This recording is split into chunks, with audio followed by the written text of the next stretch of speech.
Good evening. I'd like to welcome everyone to the Public Safety Committee meeting for October the 8th, 2025. The time is 16:32 hours.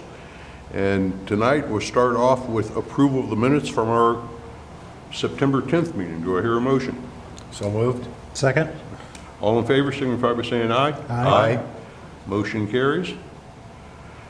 Next thing on our agenda is visitors and public comments. Seeing none, we're going to move on now to our 2026 budget presentation. We're going to go a little bit out of order tonight because someone has to leave early. So, Ms.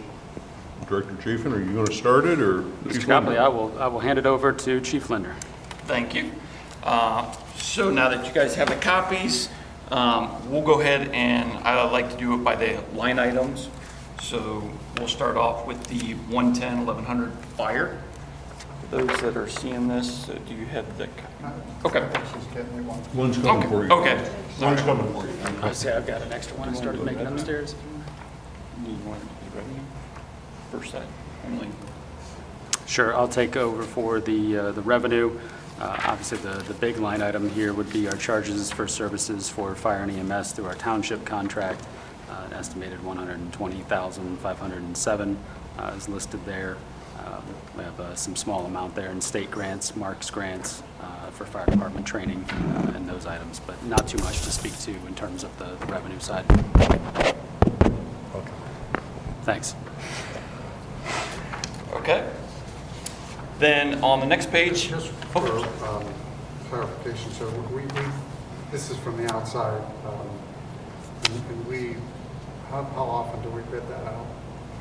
Or revise it, or is it revised every year? I just... The township contract? Yeah. So 5-year is the 5 last one. It's up for renewal next year. Okay. And it's split between fire and EMS. 80% EMS, if I remember correctly, and 20% fire. Well, in the past, past safety directors usually kind of 25% would go into the fire, the 110 accounts. 25% would go in the 437, Okay. and then usually 50% would go towards the EMS side, okay. And are you doing it, I remember there used to be a calculation of how many runs we have and keeping track of that compared to... So I provide, every month I provide to the township all the runs that we have provided to them. So they get a monthly report as well for their calls. Do we know how we're doing with it? I mean, Call volume? Yeah, our volume compared to the contract? So the contract in the past, how we have done it, What I'm trying to get at is... we're not exceeding the cost. That's what I'm getting at. I'll put it that way. Okay. I'll put it that way. But with everything, and I'm sure we're going to look at it when the next contract, I mean, there has been, in that 5 years, additional increases in cost, just providing the service. You could have a ton of calls in the township in 1 year, and you're still bound by this contract. Correct, Right. So- correct. But I think we've always done a good job with the contract, making sure that we cover ourselves for those. Now the township may say something different. The next page is the personnel expenses. This is usually out of the 10 account numbers, wages, salaries, overtime, the fringe benefits, the pensions. This is usually done by the HR director and the safety director for these numbers. Any One thing questions? that jumped out at me was the large increase in the overtime budget. We are working diligently trying to get all the positions filled, so shouldn't the overtime maintain instead of going up? I think there's a couple of factors with that. The one I would speak to is that, and I think we've had a discussion or at least touched on this, is that in the past, that number that may have been initially budgeted wasn't necessarily an accurate representation of what had been happening historically, which then results in either transfers or supplementals potentially as well too. I would say generally speaking, as a rule, yes, once you get to full staff, you would hope that you would have those shifts filled and have less of an impact. I think too, as you expand people and create those spots as well too, there's still the opportunity for vacations, call-offs, trainings, or those things to come up. So it doesn't necessarily work in a perfect Right. graph. I understand, yeah. But I think that I would hope that we could see some improvement there. I know it's something that we touch base on a regular basis. We do have hopefully another member here. I don't know if we've set an official start date, but we do have, Our 16th, if you don't mind, the 16th full-timer will be hired on the 27th of this month. 27th of this That's when they will month. be So starting. we have full staffing on our Full staffing, but I EMS. was just informed, one of our full-timers, nope, just gonna have to have surgery, so they will be off for a little while. You can't control that. Right, but that doesn't help with my overtime Yeah. potentially as well. But officially, we will, on the 27th, be full staff on our full-timers. Okay. Is 25 budget, 25 estimate column your estimate of actual? I just want to make sure I understand. So you got 2025 budget, then you got 2025 estimate. yes, the estimate should be what we're tracking towards. Toward Yes. budget, yeah. So why such a big increase? I'm sure there's a quick answer, but on OPRS and fire pension, is there a upgrade or was there something that? This would be the first year that our contract, the new contract was in place, and so it's a substantial increase year over year there, and those pension payments are going to tie to that as well, too.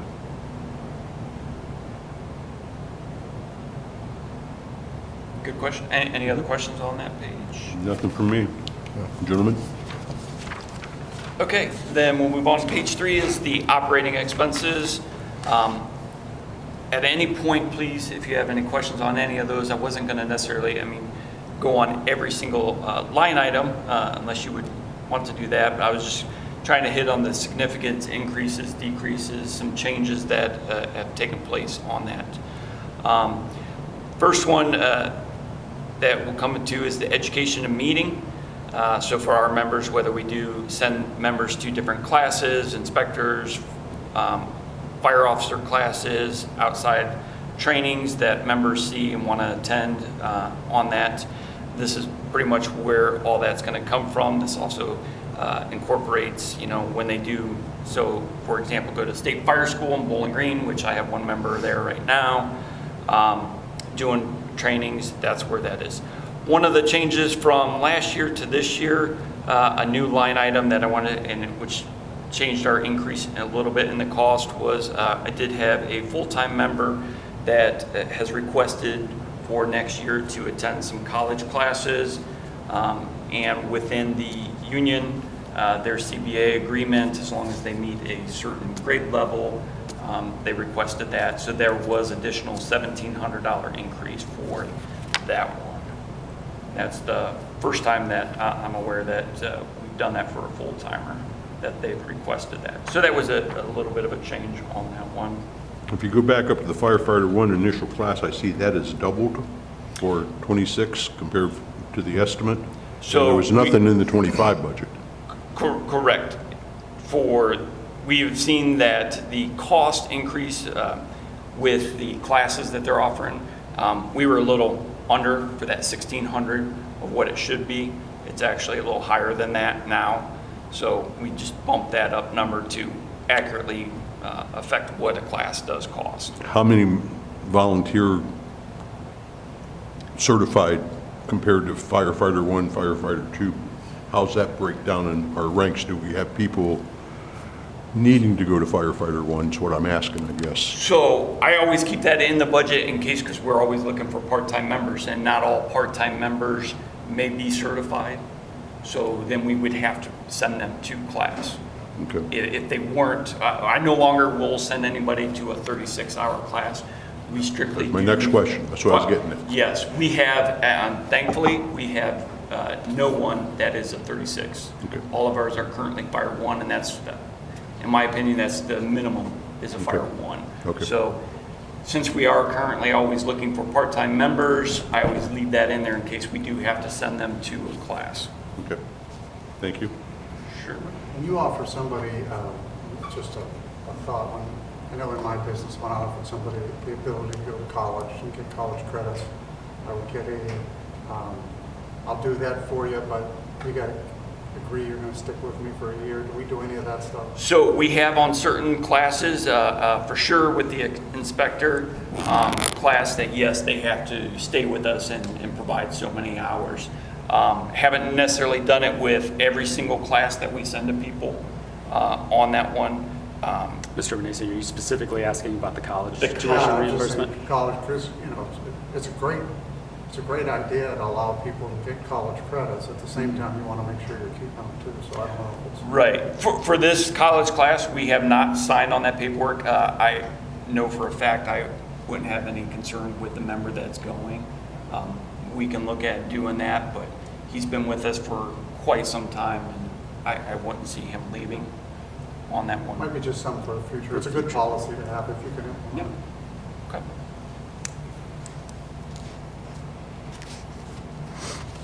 Any other questions, gentlemen? I have none. The fire executive class, is that new as well? So, not necessarily. We've been doing that, and we'll get to that actually. I guess we can touch on it. So historically, in the past, we've always done that out of the 290 fund. Well, we're no longer using the 290 fund, and we put it into the 5223, the 110 account. The 290 didn't have consistent an income stream, and so it's essentially just out. moved it We just moved We it. just Gotcha. moved it from the 290 over to That's been in the budget for years under the OFE class. yes, yes.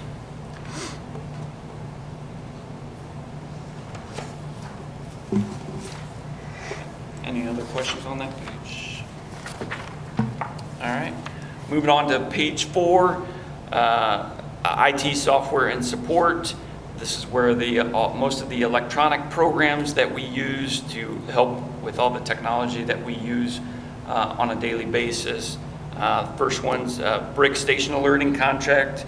I did want to touch base on one thing. Just yesterday we had a dispatch meeting on that, and the dispatch supervisor Cindy just brought up, the difference. She looked at some response times of basically dispatch getting out, the times from 2021 to now having bricks and us using bricks, and it's drastically changed. So prior to bricks, she just pulled a couple call types for an unresponsive. The average, it was about 52 seconds to get us toned out and to respond. And now that's down to 23 seconds with bricks. Some general illness calls, in 2021, it was about 285 seconds.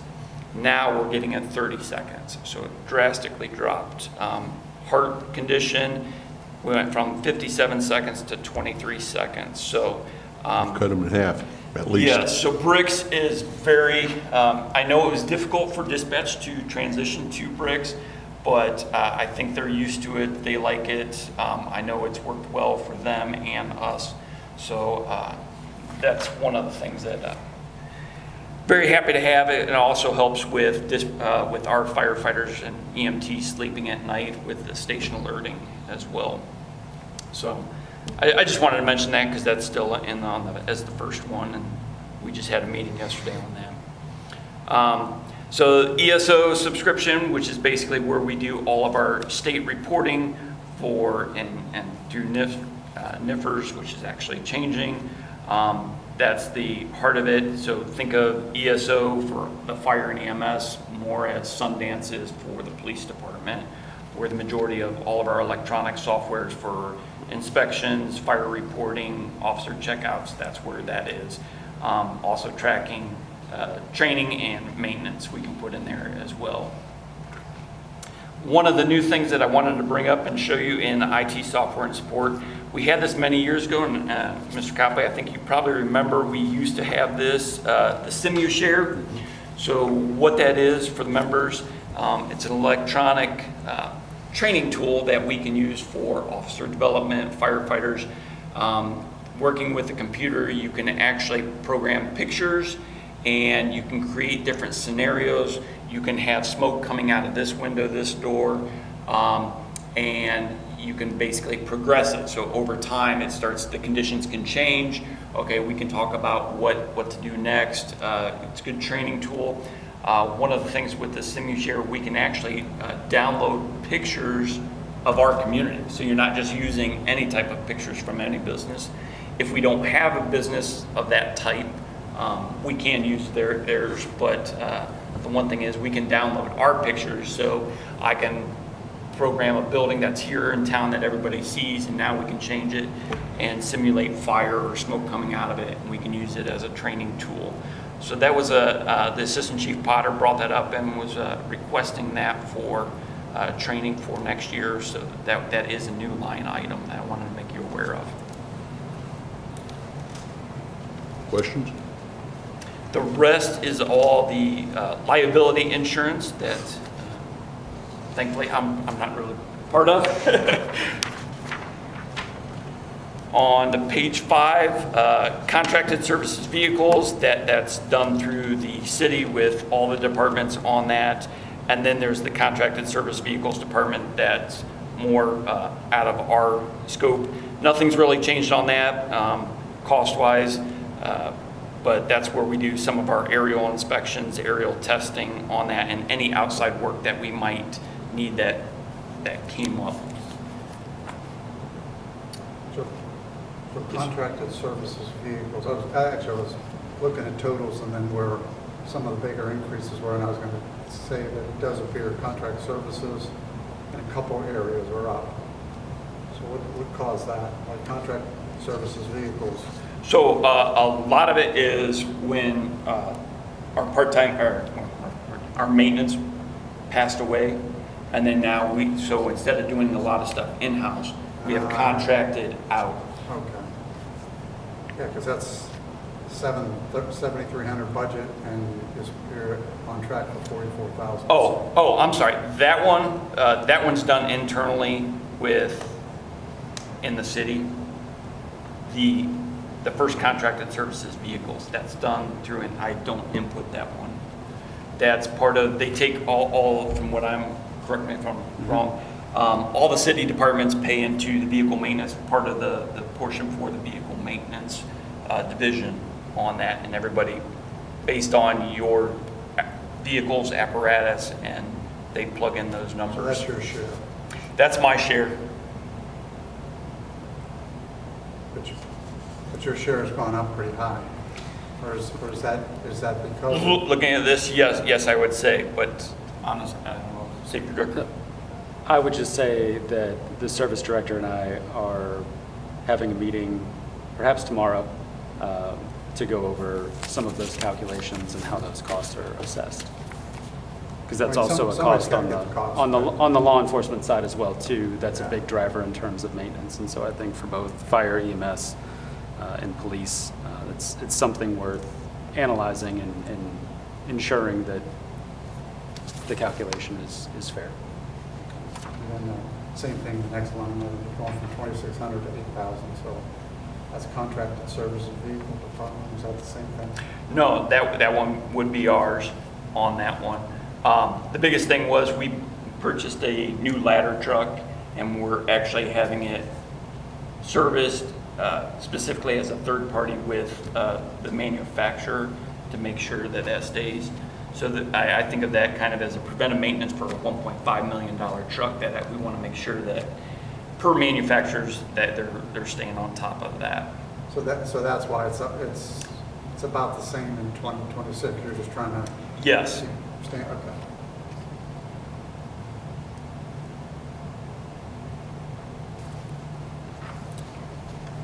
Okay. No questions other on that. We'll move to the next page on 6. One of the changes, it's a nemesis of us with contracted services building is garage door maintenance. Mostly it's at Station 2. Station 2, they're big, heavy doors, and they get operated many times throughout the day. There's a lot of wear and tear on that, so usually we keep continuing to see an increase in the service that we have to get with garage doors on those. It's one of the things that we did look at for the new station was going to a different style door, but those were very expensive, even though they were low maintenance. So That's one of the things we continue to deal with is garage door maintenance. Is So that the- contracted services equipment? Did I miss? Contracted services building. Because equipment's up too, 6,000 to 14,000. That's the line item for that. So, well, there's 2025 budget, 2025 estimate, so let me find the rates. So what was budgeted, what was adopted for the 2025 for that line item was 14,050. That's what was adopted for the 2025 budget for it. 6,091 was adopted, 14, but I can see the problem is 23 and 24 were much higher than 6,000. So what was adopted was 6,000, was probably too low. No, I think there might actually be an error in how the report was pulled as we were going through this today. I would talk to Mr. Testa, and I'm not sure. There's maybe 2 or 3 other spots in here, and we can try to give you a heads up when we come to those. But that 14,000 number is actually, Is the budget? yes. The actual budget, yeah.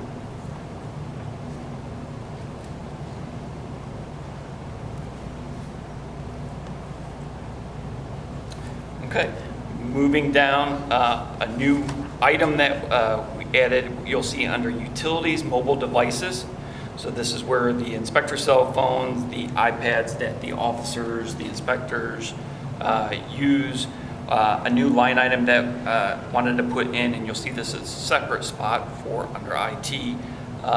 For the 3 fire engines that we have, we wanted to add the Sierra units. So that gives you the wireless access for the fire engines. Along with that, what we want to do is get the AVL function for that. So that's the automatic vehicle locator. That helps for a couple things. I know when ISO was in here, that was one of the questions that they wanted to know is, did dispatch have the automatic vehicle locators? We have them currently on the 4 ambulances. My goal, what I'd like to see is on the 3 engines, and then when the new tanker comes in, put it on the tanker.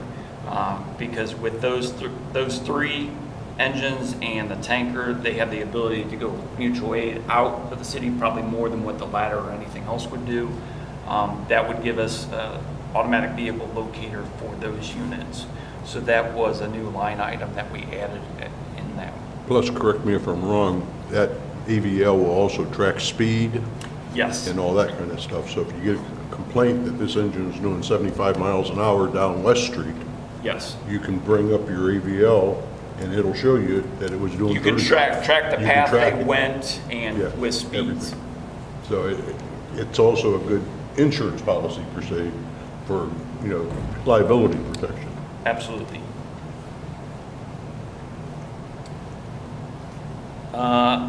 Any other questions on page 6? There's really not much of a change. Slight increase with the contractual services for the EMA, the all hazards, and the portion of the EMA cost.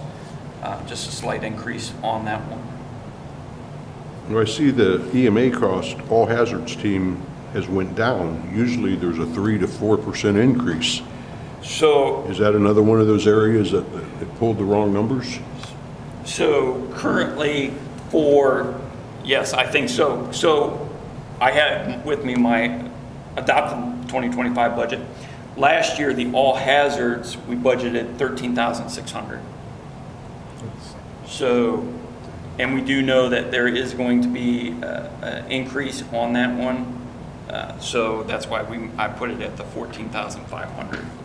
Yeah, usually it's 3 to 4% minimum.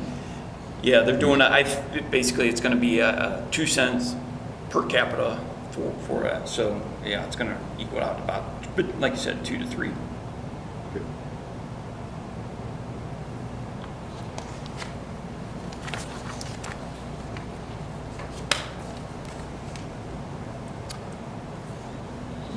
So the next one is subscriptions and memberships. Really just a slight change on that one. We're still waiting. Hopefully the Ohio Fire Code comes out with their new code books. Not sure if it's going to happen this year or next year, so I kept that one in. increased that just a little bit. So there was a slight, about $300 increase in operating expense for those. Any questions on page 7? Moving on to page 8, for the most part, everything kind of stayed for the same. Operating expense for safety materials and supplies stayed the same. Slight increase on the equipment, tools, non-cap. That's where we buy some miscellaneous small tools, equipment, flashlights for members. Slight increase on that one. The materials and supplies for vehicles, you'll see this one, this did go down, and just want to make note on that, about $10,000. So in 2025, we did have to purchase a lot of tires for the apparatus and the vehicles. That was removed, so that's why you will see a big drop from last year to this year on that one. We've already passed this, but I just wanted to jump. I'm Sure. trying to see the biggest changes.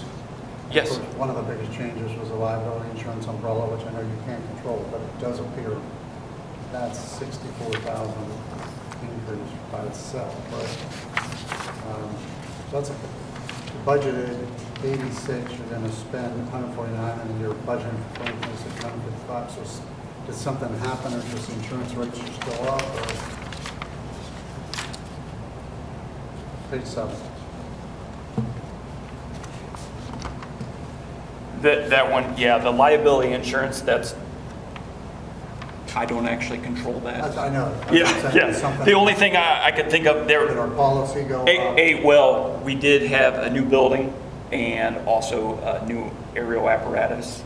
That's the only two big changes that I know of.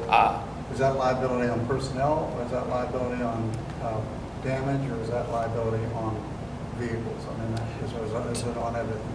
To me, I apologize, I don't have that answer. I believe it's strictly the umbrella policy that the department, or at least it was when I was in that position.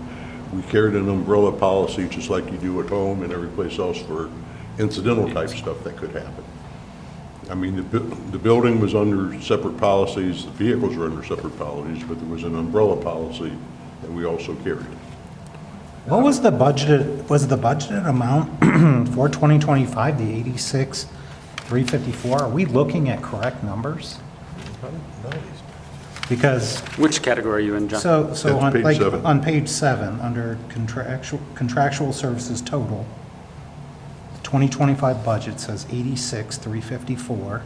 The 2025 estimate is 149. Yeah, you're tracking it almost double what you budgeted. But if you look, 2024, you were Yeah. The amounts are, yeah. So there's something wrong. I mean, every time we look, I don't know if we're looking at correct numbers. No, and these obviously aren't part of the entire book that Mike was putting together, and so I was trying to push to get that out so we could have this meeting. So we noticed some of it going through it ourselves earlier today, but we'll need to take a deeper dive in terms of what the 1 year compared to the next year is. I mean, even if you go down to office materials and supplies, you know, once again, it says the budget was 1,534 and we're at 2,500. I mean, So we're I $1,000. will tell you that the 2,500, 2,550 was what the adopted budget level of 25 was. But then we're looking at a number that says 1,534, so we're not, Yeah. It's hard to, So the estimate is correct, but the 2025 budget is not. I mean, the estimate, right, would be a number that you guys are projecting through the end of the Through the year. end of the So year, it should yes. look different than, but the budget number should be the numbers that It should be you're looking at. tracking to That what the was budgeted the amount actual was. budget. Right. The actual The budget. adopted, So it's hard to look at this because I think we're going to say it line over line. well, that's why I'm picking the big, Yeah. you're right, I'm just looking at the big numbers. You got, your increase is about 100,000, and 3 line items make up almost the majority of it. I mean, even under postage, it's been 170, then we went down to 108, and then the estimate's 200. So yeah, I think for me, those would be the only questions. You've got contracted city expense, sounds like you're looking back at that. It's on umbrella policy, is a big number. whatever it ends up being. Yeah, you could take all the little ones too, but there's three that are making up the biggest difference. Are we doing this premature maybe till we get this straightened out so we can see actual numbers and stuff compared to what was budgeted in 2025? If you want, I have what was, I can go at every single line with this. For the operational costs, if that helps at least get through. If nothing else, we can hear the presentation for the items and any sort of rationales, especially for changes or new Yeah, for equipment, increases, vehicles, yeah. for increases. And then I can talk to Mr. Testa, and we can see if we can get a revised copy so that you have that for your records, if Okay. that works for you, Mr. Chairman. You guys okay with that? If- Yeah, and by the way, if you just look at totals, 152,000 2023, 163,000 2024, then you're down to 130,000 2025 budget. That, it definitely doesn't make any sense. I don't think it did. Yeah, but then what concerns me, even if the numbers were only going up by 10,000, the 2026 budget blossoms at 227. So even if 2025 goes up, 20,000 to 180,000, you're still up to 227. So I think those are just the things. It's confusing. It's definitely confusing. Yeah.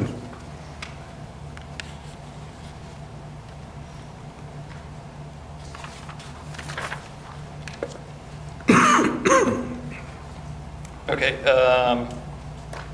so then moving on to the 540702 on the bottom of 8, materials and supplies radios. So that one, I want to get with my book as well. So originally what was budgeted in 25 was 8,400. There is a drop on that, so the 2,450 is the correct. There was two things, 2 radios that we budgeted for 2025 on that. Those were removed from the line items, so that's why you'll see a big drop on that line item number. Okay, you said it was 8,400, what the actual budget was that shows on your report? Yes. And here it says 8,200 estimate. None of this is making sense to me.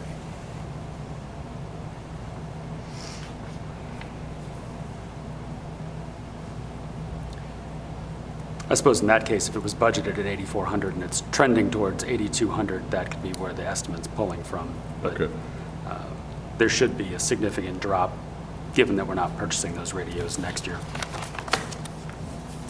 Before we leave page 8, safety town materials, that used to be split between fire, EMS, and police. Are we no longer doing that? I don't see a split note up here where, So, no, I was going to say, normally the safety town materials, the past couple of years that as far as I can remember, have always been out of the 110 accounts.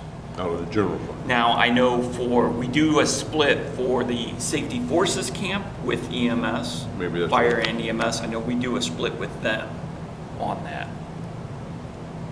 Because the So- schools used to also participate in that. Do the schools still contribute any money to the safety town program, or is it strictly on the city now? So they participate with the paying of the personnel. The school handles the personnel that run that, and they pay them, so that's their portion.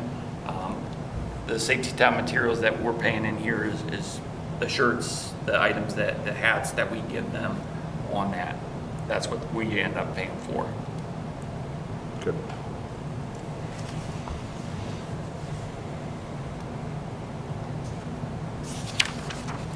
Any other questions on 8? So on page 9, one of the new items that I kind of already previously talked about, but this is where you'll see the actual units and materials and supplies for IT. The 3 Sierra units that would get installed on the engines, the 6600, that's that new line item that to put the AVLs.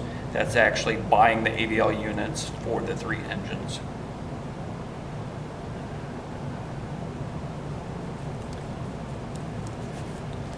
You see, that's the purchase price, that does not include the install and stuff. Correct. We'll use that out of the contractual radios to It's usually we use a radio vendor to install those.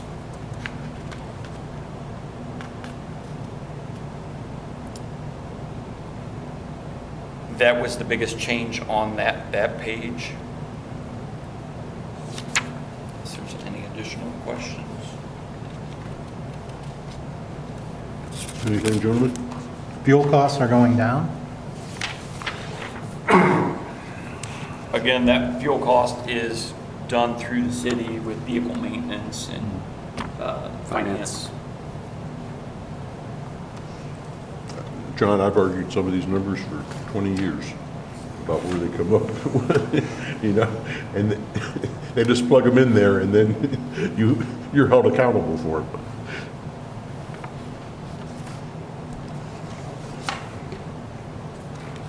Are we on page 10?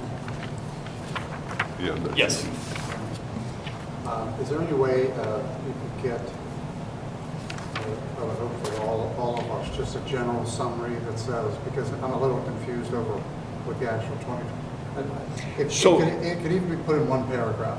The 2025 budget was, I can give you that right now, but we can also give you a neat okay, what is the summary. 2025 budget?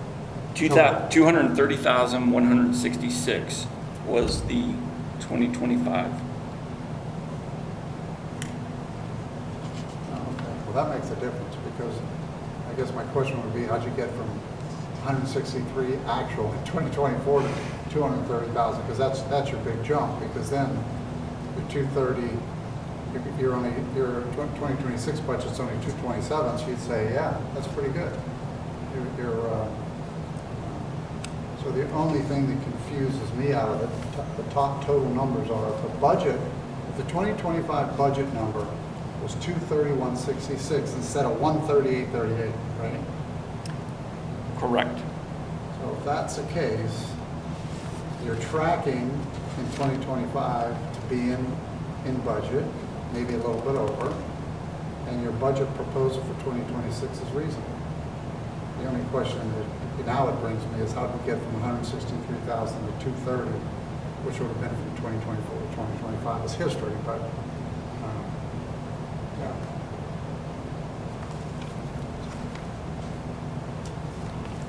I think it would be good then it sounds like you were going to get us this. You were going to get us this revised so that the 2025 budget numbers were all correct. Yes, That'd be helpful. it would be, yes. You might go all in budget, it might be great, numbers will look a lot better. Not that they look bad, I think it actually looks good.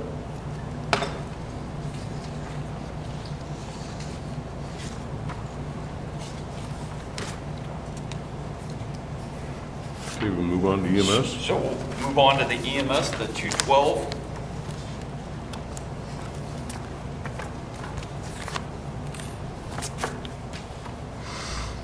So again, here, the couple different revenues for the EMS. Again, the charges for the EMS township contract on that one's another 25% roughly. And then the biggest addition that you see first on the EMS is the EMS billing. Since we do bill for EMS, that's added in as a revenue side on here. But why is it going down? There's $1 million in 2024, but we're only and the calls are up, what, 6%, you said last safety committee meeting? And now we're only going to do 950,000? I mean, if the calls are going up, there should be more billing, which should be more revenue. Well, it also depends on collection percentage as well. So that's another factor on that one.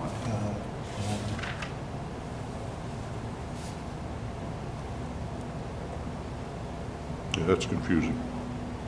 What was the 2025 budget for that? Is the 2.465 the correct Now number? that's the revenue. I just You have have I don't have the revenue side on that one. That's got to be wrong too. I mean, maybe not, but I think you're seeing what I'm seeing. I mean, you're 2,700 in 2024. Now you drop down to 2,400, then you're budgeting for 2,800. That budget number's got to be wrong. The budget column again appears to be wrong. You're talking about the grand total, Mr. Benassi? Yeah. Oh, I was going to say, And- Yeah, your 2024 Grand- actual was 2.7. It says the budget was 2.4, and you're already estimating 2025 at 2.8.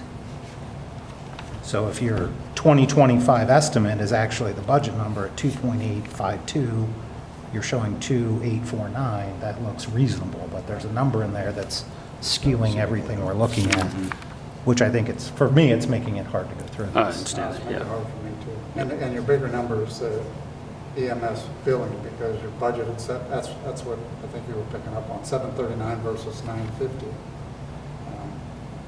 Yeah, I would have a question, we're over on every line item, big or small, it seems Mm-hmm. like, with everything we're looking at. So my question would be is why are we over budget in 2025 on all these line items? Which I don't know that we, obviously we think we're not, but it's appearing as if we are. So maybe we just wait until, I think that would probably be the most reasonable thing to do, Yep. so it's not so confusing, because, Yep. I mean, Because if you look at count 1212, we got the exact same thing. We got actual at 2144, and then the budget at 18, and then the actual for 2025 at 25. So that, yeah, this budget column's a problem. Yeah, yeah, I don't you're gonna think have a it's lot of homework if we keep going. yeah. got a lot of clarification to put in on these pages. Yeah, I just think it's too confusing. So let's postpone the budget if we have to have a special meeting or something like that, so we can get through everything. I'm fine with that. You guys okay with that? Yeah, Mr. Copley, how would you like to address the remaining budget? So police, dispatch? Make sure they're right. Yeah, that, That's the first place we probably should start. step one, yes. But in terms of dispatch, police, and code enforcement, and then the safety director side of things, you want to try to do that in one, or do you want to try to split them In up? the past, we have done police and dispatch Dispatch. all at once. Yep. And code enforcement's not that big, It's not. okay? And, I mean, it's pretty easy for yours, we'll just go ahead and just cut everything. Fair, Fair? fair. But, no, if we have to have a, extra, maybe because we've had 2.5-hour meetings before just to go through the budget, so Yep. that we cover everything, But I like to have numbers that you can rationalize Right. with to go through them in a budget. Yeah, if you need to call a separate budget meeting, I'm fine with Yeah. that. Yeah. Yeah, Let me, just have let me budget talk to work Mike, session or work something. through, see where the error is, and if we can get that See if we rectified. can get that fixed. And then, once I have that, I'll follow back up with you, Mr. Chairman, and then we can work And then on we'll set a scheduling something meeting. I'll different. check with the guys to see if they're available or not, and we'll do it that way. That makes more sense to me, because I'm even does. getting confused, and I used to work in this budget. When you come back to, could you do that little short summary, like in 2025, we budgeted, I'm looking at totals, and then say, and the biggest difference were these 3 line items. Because that's really gives everybody a general flow. For me, $200 on supplies and $210 supplies. But what are the drivers? What are the drivers of the differences? And Do you have a target amount in mind, whether no, I that's just dollars or think- whether yeah, that's like, percentage? What I started to do was say, hey, your budget and you're $100,000 off, so what are the 100,000? I found 3 items that made up over 100,000. So I said, well, there's your drivers. So looking at the overall number, Yeah, and looking then at- what's the biggest contributor to the biggest overall What's the- change? Is that what you're? What's the biggest contributor to the increase to the city, the expense to the city? So if your budget was 200,000, your expense was 220,000, and your next year's budget is 230,000, I'm just using numbers. Well, there's a $30,000 difference between one budget and the next budget, and there's got to be a driver that's causing that. It might be just one thing, which Right. I think, from what I see here, looks like your liability insurance, if we're right, your liability insurance and your contracted service from the city is driving your numbers up. And both of those you can't help. I mean, so it's a benefit for you to explain that to me in advance, because you could say, hey, I think I'm doing pretty good. I can't control these things. Okay. Okay, you I all just set? gave you a tip there. Thanks. Okay, we'll reconvene on the budget. So now we'll move to the chief's reports. We start Mr. Chapin, are you going to give the police report, or you just want to wait till next month and have them do a summary for us? Happy to let Chief Dorland do a summary, or if there's any questions, if you've had some I time went to through it review them. If you and have everything. questions, I I'm don't have happy to any take those questions. back to Chief and get those answers for you as well. Or I Do may you guys know have them. any questions? Have you gone through it already and everything? Okay, we can just move on to the fire and EMS monthly report then.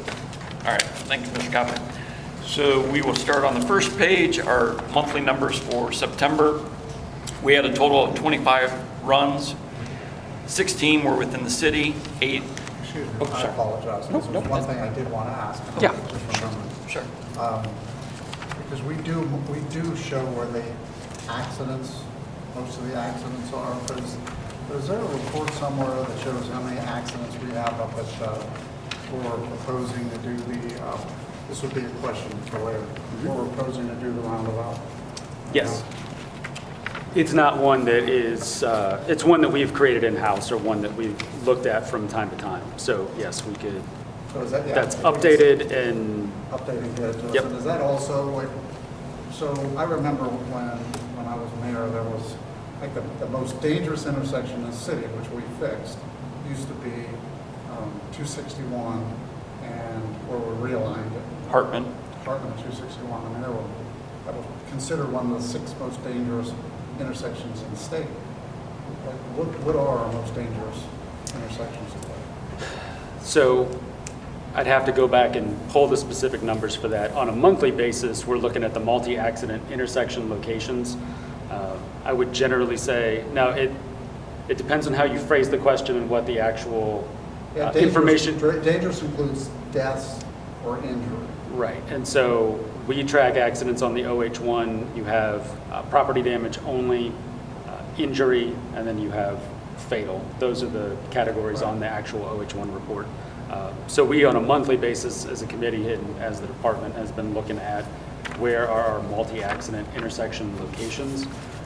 There is some variance, but I would say, and if the members of the committee want to correct me if I'm wrong or if you feel different from looking at the data, I would say generally speaking, you're going to have the most accidents around High and 76. And High and Great Oaks. High and 76, High and Great Oaks, that's going to be on both sides of the bridge that's up there potentially. We'd have to drill down even more because when you're setting an accident location on the report, you're picking that intersection. Well, High and 76 is going to look like both sides, so we could drill down farther to get that information. But that's not necessarily answering the question because that's just sheer number of accidents. I would say generally speaking, You don't have to give it to me now. we don't have many fatal accidents, and we might have to look at if we can break it down into serious injury or something Yeah. else. I But think it'd be good for this committee to always have track of the intersections that are causing the most problems. The only reason I asked the question is because I'd love to know up there at, I mean, where does that even rank? Is it in the top 5 where the proposed roundabout is? Because if we're going to fix intersections, you always want to fix the ones that are most dangerous. Okay.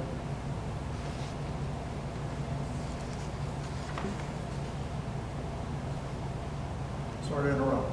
No, that's fine. Good question.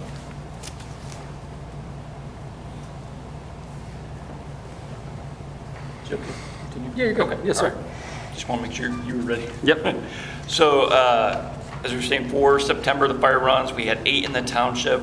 We provided mutual aid on one occasion. September was a big month for us receiving mutual aid. We did have 6. And 3 of those were tied. We had 3 major fires on that. We had 13 officer responses, 19 inspection activities, 6 car seat. Average response time was just under 6. The average firefighter on duty was just under 5. Average firefighter recall was at 4.25. That was a 16% increase. Average total firefighter turnout was 9, just over 9. That's a 2% increase. As much as I'd love to see those numbers, that they're up way compared to last year, looking at all the fire calls we had, I can relate the big increase to the 3 major structure fires that we had. If I would remove those 3 fires, our numbers would be for average firefighter on duty was 4.5, Responding from home would have been 2.8, and then our total would have been 7.3. So, but officially those, 3 fires, we did see a huge increase in the volunteers responding back on that. So that's why you see that number jump up for the month of September. So I want to let you guys know that. The bottom are type of property calls, breakdown types, the residential 24-hour care facility was the majority, as always. On the right, our call volume over time. 1 o'clock in the afternoon was our biggest call volume over time. Breakdowns of the stations, 196 out of Station 1 and 88 out of Station 2. Any questions? Yes, sir. We've done multiple things to try to increase the recall with financial incentives and things like that. What do you think is driving the lack of recall? Apathy? Potentially, it's not just us. I'm seeing this throughout the county, talking to other fire chiefs and throughout the state, where there are volunteer departments. A lot of the times what I'm seeing is people spending more time with their family, working multiple jobs. I know a lot of our volunteers, they're either full-time, or if they're not full-time, they're not working with our department, they're working at another fire department on that, so they're unable to come back. We did see, with the changes we made, I did see an increase on the weekend, the shift differential for the weekend. I did see an increase being able to fill the weekends a little bit better. So that shift differential for the weekends, I would say definitely worked. I have heard this amongst some of the volunteers, and so unfortunately we can't dictate the calls. The potential is we get a fire call. You come in, they may have left on the engine and say it was a single engine response. They're back at the station. Now we get an EMS call, and now they have to go on the EMS call. As the calls come in, we have the members, they have to respond on that. I have heard from some of the members that they don't want to do the EMS portion. So they're not going to come back for a fire call if they're not going to make that truck, they're sitting at the station, and now I have to go on an EMS call. So I think the apathy, more of the EMS burnout, I mean, that's the majority of what we're doing. I have heard that, so I'm not 100% sure if it's that, but that's one potential. And you're not going to overcome that. The EMS burnout's been a problem since the beginning of EMS. Absolutely, absolutely. And it's unfortunate, I mean, but that's what fire departments are. It's EMS. It's 85% EMS? Yes. So if 85-15. somebody shows up to the fire call and the truck's already back, they get paid how much? How many hours? 3 hours. 3 hours. It used to be 2, we changed it to 3 last year. And then they jump, and then they get an EMS call, and they got to jump. So they're still going to get the 3. That's the problem. If it runs over, they would get the additional. But usually between the fire call, I mean, most EMS calls, it's still going to be under 3. But you, all right, I must have misunderstood. So I show up to the station, the truck's back, I'm sitting there, I'm getting 3 hours. Yes. There's an EMS call. So if you were still at the station and the EMS call came in and you haven't clocked out, you're still under that 3 hours. Oh, that's the problem. You're still under.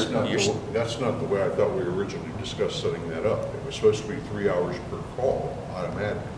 But if the truck's out, they're still out, and so simultaneously, say 2 minutes later, an EMS call comes in, you didn't make that first truck, you're going on that EMS call, you're still under that 3 hours. But that's a separate call. That's another 3 hours. That's what we had discussion on when we were setting this up. Correct me if I'm wrong, Mr. Mr. That's Yurchek. kind of what I thought. That was my understanding when we set it up. It's 3 hours per, if that tone drops and you're sitting at the station and another tone drops, you get another 3 hours. So you That can get expensive. I mean, you're saying. and it's kind of, You're saying if a not guy nearly shows up and he's- double dip. He's only there for 10 minutes, he's gonna get 3 hours, and a tone goes off and he jumps, you're getting 6 hours for maybe 2 hours worth of work. Yes. but that's how we was trying to increase the callback, getting people to come back to, I mean, you give people money, that's what makes it work. We were doing 2-hour recall and. Well, I'm it was just- 1 hour. It was 1 hour. And we went from 1 to 3. Yeah, 1 to 1 to 3. Yeah, I remember the days I was on, I was gonna say it wasn't two, so it was probably Yeah. one that was 2 hours. Yeah, it was 1 hour, and then you guys increased it to We're 3. better off to take it from 1 to 4 than double up on a 3 and 3. I mean, I'm just looking at the math. Oh, absolutely, Yeah. absolutely. But if 3's not cutting it, Is the 4 gonna cut it? and doubling up, I don't know. I mean, look, apathy's a great word. People they've got families, they're doing a lot more things. I mean, like when I grew up, being on the fire department was like, became even more important than being with your family. Yeah. So you took off and you know. To me, I mean, the 32 years that I've been on the department, the biggest change that I have seen, before we went full-time, you never really went on that many calls. So any call that came in, you were really excited and jumped on it. Now, the ability of us staffing the station 24/7, so you're at the station, you're going to more calls. So, in my opinion, the excitement is kind of gone because you're going on all these calls. You're at the station. Before, when you were all volunteer, when the tones dropped, you ran to the station, you were all excited because You want to be the first one there. Exactly. So to me, I think that was the biggest change, but it's a change that had to be made in order to meet the needs of the community was, staffing the station to have it. So, and I'm seeing this throughout. I mean, we have small Chippewa Township, Doylestown, Seville, small communities. They have to staff with full-time members in order to get people. That's the biggest change is and unfortunately, and this is throughout the, DeWine, Governor DeWine, they put out a whole study on how can we get more people to volunteer because that is, unfortunately, it is dying. The volunteerism is dying. And more departments are having to staff the station. That's the only way you're getting your members is whatever you staff, that's what you have for your response. That's what it's going to. So. Mr. Producer. No, I gotta go. Great questions. If we are, and again, this might be something for the future, look at some kind of outside company to come do a satisfaction survey with our employees, hoping that they are giving truthful answers that could help us direct where to take, how to move the department in a different way. I know that's an expenditure, but if you had an outside third party come in, so it's not being driven by you or us or anybody else, and there's companies out there that do that all day long for other industries. Maybe we can hit some little nugget and say, wow, if we do this, I guess I would ask you to look into that, see what the expense would be. Is it something that would be viable to even do? I would add with that, I think perhaps maybe we deserve an internal shot at that as well too. And I'm not necessarily saying that, yes, because I don't want to be a driver or forcing the issue, but I think some of the conversations that we've had over the past couple months and some of the things that we want to do going forward is maybe not to that detail, but to start to say, where are we going? What's the vision? What are we trying to do? What are we trying to develop? We can take some of that feedback. I think Chief has already started talking to his officer corps about what that looks like. And from there, then maybe where we come in is as an opportunity to prioritize and plan for those changes or things that need to happen. And also to evaluate, honestly, what's realistic financially. There's a lot of things that we could want, whether it's police, fire, EMS, or anything, that it's just not a reasonable expectation to budget for those things Right. at that level. And I think that's at least something that I've wanted to do in this new role is to say, okay, let's take a look at dispatch, police, fire, EMS, and try to create kind of a safety vision for where we're going in the future. And then, again, maybe while we are soliciting that feedback from others, especially like the officers or the sergeants or whoever that is, then I think leadership, it's an appropriate role, is to prioritize those and say, okay, well, hey, financially, I can't do this one next year, but I can plan to do that a couple years down the road. Or what are the other things that have to come with that as you start to go through those different layers of those questions? Do they affect contracts? Do they affect rates of pay? Do they affect schedules, things that are controlled by those contracts? So some of those may take a while to work through, but I think that's the direction that we would certainly like to move in, to see, hey, maybe there's just general things that we could improve. That, number one, I think also looking at it is the citizens need to come first. So how do we deliver a higher level of service for the citizens? That needs to help drive that priority. And then, okay, taking care of your members, because if you don't have members that are educated, trained, fit for duty, and we're taking care of them, you're going to get a better quality product for your citizens. So I think those are very closely related, but I think when you do that analysis, you always have to say, citizens, community first. How can we make our services more efficient, more effective for them? But then internally, what can we do to help maybe drive those that also simultaneously drive employee satisfaction or pride in where they work? So I think they're very interrelated, and I know it's something that I've talked to Chief about, it's something that I've talked to Chief Dorland about, and I think here in the near future, we may have some sort of like a safety summit, if you will, between those departments to try to start crafting what does that vision look like. I think it's also important for all of those departments to be involved, because there are certain aspects that we might have synergy on. So, looking at mass casualty response, active killer situation. Well, that's not just something for the fire department to work on. That's not just something for the police department to work on. We need to include police and fire, but we also need to include dispatch and say, how do we get the dispatchers prepared and working with the officers and paramedics and firefighters?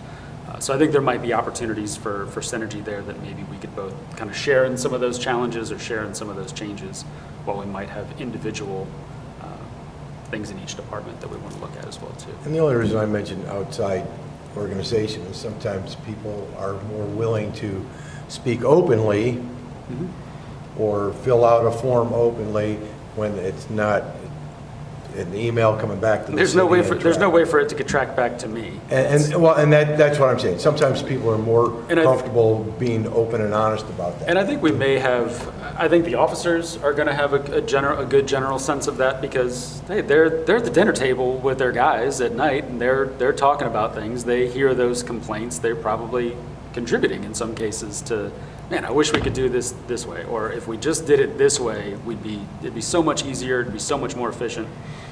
So I think we might have access to sort of that, what I would refer to as low-hanging fruit, where it's, let's take what we know right now and let's see if we can start making progress on those things. And I can check with, The Ohio Fire Chiefs does offer fire department evaluation. I don't know what it costs, but they send out 3 chiefs.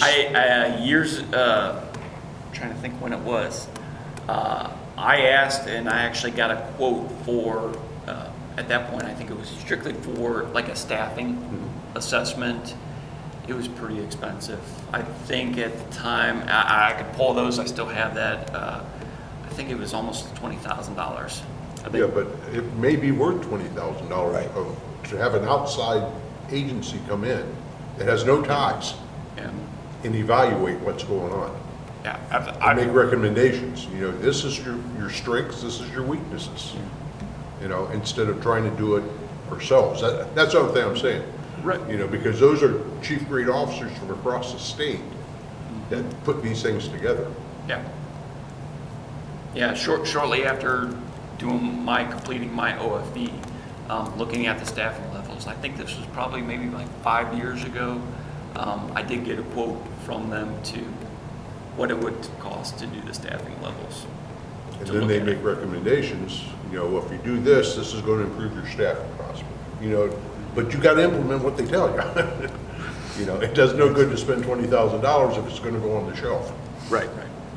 But that's certainly a part of that discussion too, is, okay, what comes out of this, and are we committed to implementing it? And committing to implementing it might really drive some people away. Some numbers. Might drive some numbers. Numbers cost-wise. Yeah, cost and, There's and I think too, paying attention to the levy cycles as well too, like that's that's going to have an impact, and where are those at? And okay, well, those changes are likely to cost resources. So when in that cycle does that happen? Because if we have a set amount of funds for the next 5 years, we need to live within those means. Lots of things to consider Yeah. on that aspect. And we'll be going for levy next year, so it'd be good to do that before we go Fire. for a levy possibly. Fires next Yeah, year. fires next year. EMS is in 27. 28. 26. Yeah, fire's 26, 27 is EMS. Yes. On that township's also. At the very least, I know we used to, within the city, I can check with IU. I thought we had Survey Monkey. At the very least, I can send out something to the members. I mean, they may or may not believe whether I can see who it's from. I can't with that, but just the results come in. But that's an option I can throw out there. It's just a thought. Trying to drive it and keep our community, that having more response, having more satisfied employees keeps our whole community safer is my idea. Great. Thank you. I didn't mean to get off the Good top. point. No, it's okay. I That's just- important. We were It's talking it's about important. Good recall and discussion. Good stuff, and I thought, discussion. Good discussion. All right, then moving on to the second page. Just apologize. Looking at our EMS numbers. So for the month of September, we had a total of 251. We had one out of the district.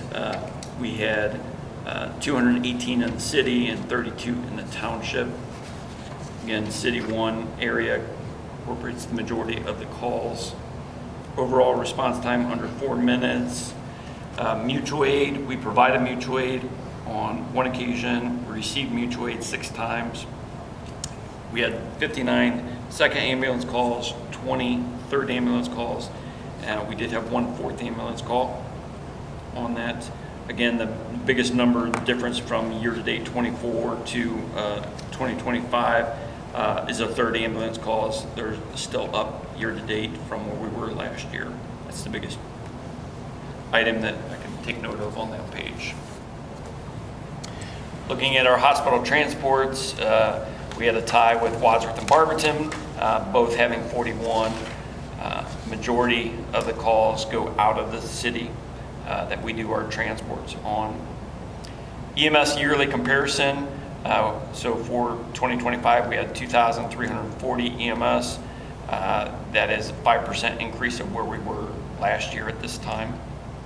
Looking at total calls for service, so that's all fire, all EMS, where we had 2,669 is where we are year to date.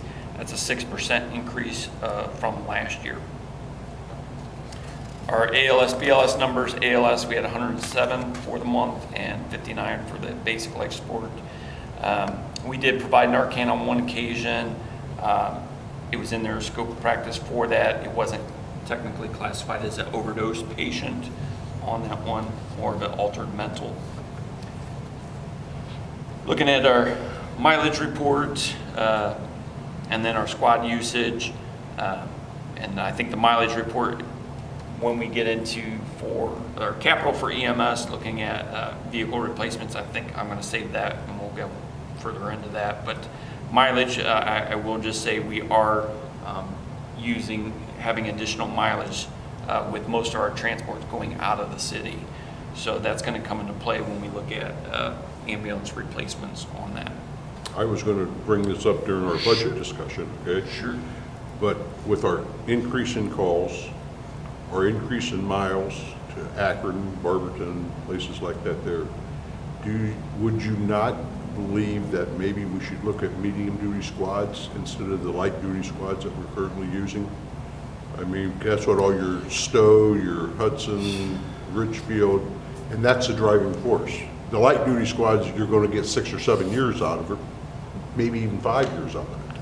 But a medium-duty one, you may get 10 years out of it. So there's pros and cons to both of them. It's a good question. So the biggest issue I think we are going to struggle in, and actually I've seen Akron start to go opposite and go into what we're doing, instead of going to the bigger duty squads to the smaller squads. Basically space, trying to get in driveways, parking on that. It is a rougher ride for the patients in the back. It rides like a truck, not more like a vehicle. A lot of complaints with people being in the back, our members, the public when we're doing transports. It is louder, so trying to listen to lung sounds, things like that. It is louder, it rides like a truck on that. The upfront cost purchase is higher on About those. $100,000. Yeah, it is higher on that. The biggest issue I would see is just, they are bigger. They are really bigger, trying to get in some of the places that we have to, the tight spaces. That would be a challenge for our crews as well. So, What I'm looking at, though, is cost savings over 10 years instead of doing it every 6 or 7 years. well, and by us doing the remount, we are saving, we've started that process of doing the remounts, which saves us $50,000 for each ambulance.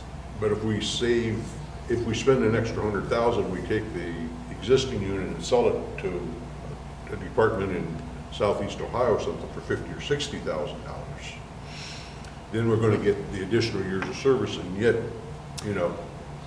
I'm not sure if you would get that much from them, but the potential, I haven't looked at what yeah, the I training mean, on those. I just think it's something we should explore, maybe, to see if it makes more sense that way. I'm not saying we're going to do it that way. Yeah. But at least take a look at it, because of the service ability of it, I just thought it'd be something that we should, check into. But I was gonna bring that up during the budget, but since we moved over here, I thought, well, I'll just bring it up now, because of the mileage and everything, That's fine. you get more out of it. I mean, I think what we're doing now with savings and costs, it's a cheaper vehicle, and we're still getting, I don't know with the bigger units, if you're gonna get much more years out of them. I'm not sure if you're gonna. Ask around and see what they, tell you. Yeah, I've just noticed that, I know Akron, that's what they used to always run. Some of it, they comboed units, so they wanted the bigger. But I have seen a trend where the ones that were with the big medium duty, are starting to go down to the smaller ones. Yeah, see, I've been out of it 12 years. Yeah, I've been in the department that I used to work at, and there is a big difference when you ride in those versus the type that we have. There is a big difference, and with the patients, with the people in the back, it rides like a truck. And one thing too, we may want to look at is delivery times, because rebuilds, from my understanding anymore, the delivery times are going out further because they're starting to pick up selling new ones again. So the ones they're going to build first are the new ones, and then when the guys get a break, they go over and work on the rebuild. Well, talking to the sales on that, yes, they are dedicating a couple to remounts, but then majority, yeah, they're going for the new. But, that is a factor, and it's out of service for 90 to 100 days on that. But, I'm also looking at trying to save money for the community. Mm-hmm. So, There's just options out there. Yeah, $50,000 is, to me, a lot. That if we can take advantage of it, I think that's a good thing for the community. No, I totally agree with you with So, that. yeah. Great questions. Daily call volume, our busiest day was Tuesday at 49 compared to the rest of the week. Moving on to the back page, some of the in-house trainings that we did for fire and EMS. We did have one member attend the outside training, the National Northeast Ohio Fire Prevention Association went on that. A couple of the fire and EMS events, we did have a couple in the beginning of the month, a couple major structure fires on that. We did have one part-time member that was sworn in, Zach Coughlin. We did assist in a birth of a baby boy. The crew is pictured there in the top right on that. Then our full-time member, Jaden Trunco, he he started on September 8th as well. And we did a couple fire prevention educations throughout the month as well. Questions, Julie? Any questions on that? So the part-time open shifts, looking at those for the month of September, we ended at 28%, which is, August was a really bad month. We were at 13, so we did see an increase in September. Looking at, for all the open shifts for the month of September, we were at 53%, which is where we were in August. Slightly down from the rest of the year, but it was at 53%. And that concludes my report. Okay. There's additional questions? Well, that brings us to other then. I'll start with Chief Linder. I have none. Director Chafin. Nothing for me, sir. Mr. Yurcheck. Nothing for me. Mr. Rossman. Nothing for me. Well, you guys are easy. I got one. We knew it was coming. How about a Marks update? Thank you. So after 2 council meetings ago, after we got the legislation to enter into the agreement, completed the grant application that was submitted to the state prior to the deadline, I am waiting to hear back from our contact at DAS in terms of when is their controlling board meeting going to be. Controlling board, similar to our board of control here at the city when we have purchases or transfers over a certain amount of money. So I'm waiting to hear back on when that date will be so that we have some idea of when we should have those funds in-house. I did reach out and talk to an engineering firm that does work on those, just to try to get a better sense of what the scope, what the qualifications we should be looking for and things of that nature, to have some idea of what that is.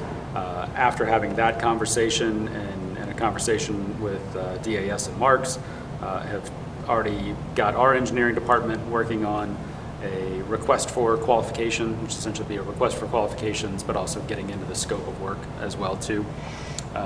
Once we get those funds in here, we'll have to have, because council authorized me to go get the funds, we'll have to have council appropriate those funds when they're here.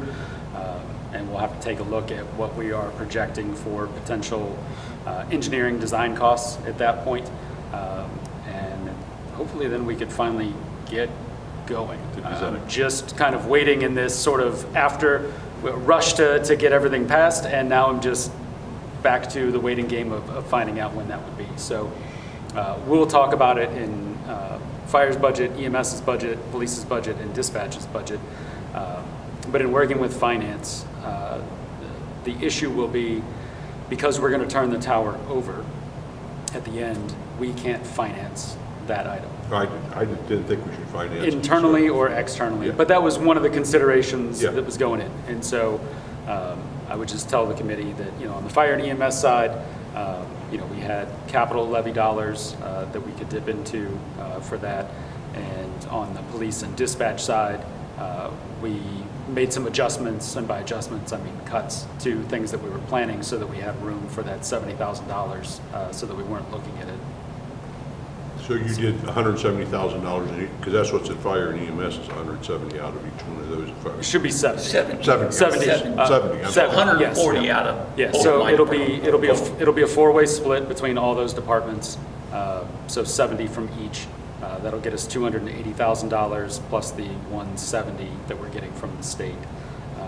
I will say that while I think right now that gives us a total of 450, and from all the discussions I've had at this point, I think that is enough to accomplish the project. I just say that with the caveat of I haven't seen an actual quote because I don't have a request for qualifications yet. So talking to Marks, that 391 number is still there. That should include a majority of the engineering and environmental costs. The only cost that we're looking outside of that is if we need to, based on the initial assessment, have another $15,000, again, rough quote, environmental study, the fencing and the driveway. Those were some of those extra items. I think we should be able to do that within that 450 number. But if I didn't say it once already, I'll say it twice. I haven't seen an actual quote for any of the vendors yet. But that is what I believe is a reasonable number to start with in the budget next year. I still would hope that we would have that 170 in-house this year so that we can start moving on the project. and then next year we can use those other funds related to the actual construction costs itself. So it was a hurry up and get it in, and now I'm back to the hurry up and wait section. So if I have not heard from our contact at DAS by the end of this week, then it's probably time for another follow-up and see when that controlling board date is, and if we have a better estimate as to when we get those funds. Because before we're entering in any contracts, I'm going to have the money in the door and set aside for that as well too. So while I'd like to have an actual update and give you a projected groundbreaking date as we sit here today, there's still a lot of... I just wanted an update. I just like to still make a lot that of steps monthly where we're at, and I think that's... agenda item so that, everyone knows where we're at, the people that watch us. And again, I would say thank you to the committee for, I think we had a very robust discussion in here with a lot of back and forth and tried to address any of the concerns that would be coming up. And I think that was helpful to at least have that in the background going to the council meeting, so. Now, you said that you had to make some cutbacks and stuff in police and dispatch. Would you please share those with us? Sure. I mean, yeah, and you don't have to do it. I mean, when we talk about the police budget. I was going to say I could do it. I could do that off the cuff right now if you'd like. I mean, you guys okay with? I mean, I just like I want to make sure we're not taking away something we really need. Yes. For the citizens. Yes, and so I'll do police first. So I had, as chief, tried to work to, as we talked about before, we had a lot of fluctuation in vehicle purchases. So we had some years where we had 3, somewhere where we had none. Maybe we have 1 and 2. And when you're talking about our operational funds, a swing of 3 cruisers in 1 year plus the upfitting can cause a major shift in the budget. And so the goal was to kind of get to a system where we're just consistently 2 a year. So we just flatlined that. And then the only increase coming out of that is essentially whatever inflation you're seeing on the actual vehicle costs when you have design changes, things like that. So one of the things that we looked at in next year's budget was cutting one of those 2 vehicles and then the subsequent upfitting costs that came with it. I would tell the committee that I don't think, nor does Chief Dorland think, that that is an issue for us, because this year we've had sort of what I would refer to as an anomaly. We've had issues. The ordering windows have changed and the expected delivery dates have changed every year since I've been chief, and hopefully it gets to some consistency. We had 2 vehicles that were supposed to arrive last year in 2024. Only one of those arrived. One of them literally just disappeared. They were side by side in transit and it's gone. We don't know if it fell off the truck, if it was damaged. The best working theory is that it was damaged in transit, and they think they were going to try to fix it and just ultimately scrapped it. Well, they actually delivered that vehicle to us this year. The 2 vehicles that we ordered at the beginning of the year, thinking they would not arrive until the very end of this year, they're here. Oh. So you have 3 new vehicles. So I have 3 new vehicles in-house. and funds to upfit 2 of them, because we thought, okay, we might be able to push, if they arrive late this year, we can address that next year. So as they stand right now, because of those early arrival time, the delay, not delay, but just the time frame in ordering the actual upfitting parts, those new vehicles aren't likely to go into service until closer to the end of this year. So we're effectively putting those in service. So I don't think we have an issue with cutting one of those cars next year because of this collection of last year's car and this year's car coming early. So I don't think that causes us any problems long term. We still have some vehicles that, during COVID, we had this massive reduction in mileage as we curb, proactive activity during that period. So I think we still kind of ride the coattails of that, and I think we're still in a solid position. So that's one of the low-hanging fruit on the police side, was that vehicle and the associated upfitting cost that got us a sizable way there. Not the entire 70, but it got us a really good starting point. On the dispatch side, Dispatch Supervisor Cyndia had proposed a project, and that was up at Station 2. That is designed as our backup dispatch center. When we built a new center, we brought one of those 911 answering points down here so that we had the 3 full working stations, and her planner idea was, look, we have the one console that's up there. We can get the county to deliver the mobile 911 unit if 911 was down for some reason, and we lost those positions there and we had to work out of there. We could do that, but her thought was, well, if I have more than one person working, if we have dispatchers scheduled to be 2 and 3 at times, and there's only one position up there. So if it's to serve as a backup, I can only back it up with one person. And so the thought is, you know, there's the dispatch center that's up there at Station 2, and then there is essentially an empty small office space next to it. The conference room. Yeah. And the idea was let's take out that wall, let's combine this into a bigger room. We could create a literal secondary dispatch center in that space. I would just tell the committee, I thought the quotes that were received for the work were higher than what I would have expected anyways, which gave me some pause on the project. But in evaluating it, what we were able to do is she's had a couple projects this year that have trended under budget, and so it allowed us to have a little bit of reserve to just change the furniture in that space, and albeit being tight, we could physically put 2 dispatch consoles in that room. And so for right now, we could say, you know, with getting an additional console next year, we can create the furniture and the footprint. And even though it would be super tight, we're not using it Yeah, it's not every an single everyday- day. yeah. It's not an everyday thing. It's designed for that emergency where we need that backup. You know, she's got some great ideas, I think, in terms of training. You know, right now in the dispatch center, that's hard to do. If you want to do one-on-one, if you want to do coaching, you want to do 911 call reviews, while you're sitting there with the rest of the people on shift. Nobody likes to get criticized in front of their coworkers, but also it's a difficult environment to do it in because you got live calls coming in and everything else. It's always going. So using that footprint up there for that as well, which I think is long-term, perhaps better, maybe a better use of that conference room space and something that we could look at down the road.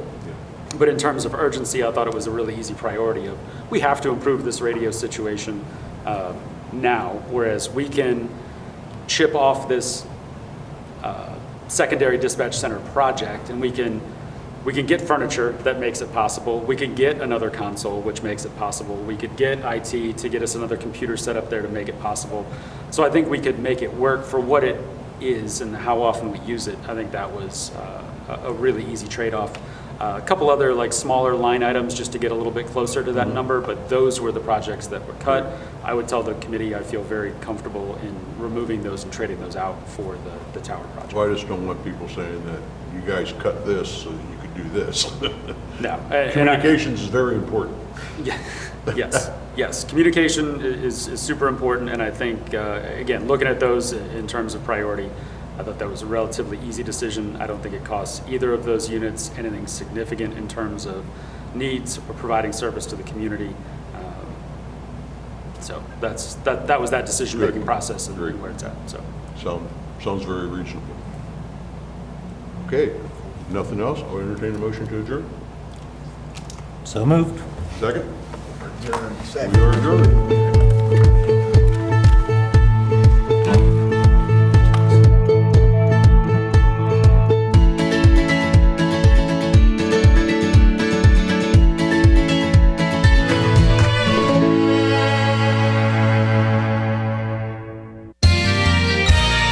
You are watching WCTV, Wadsworth Community Television.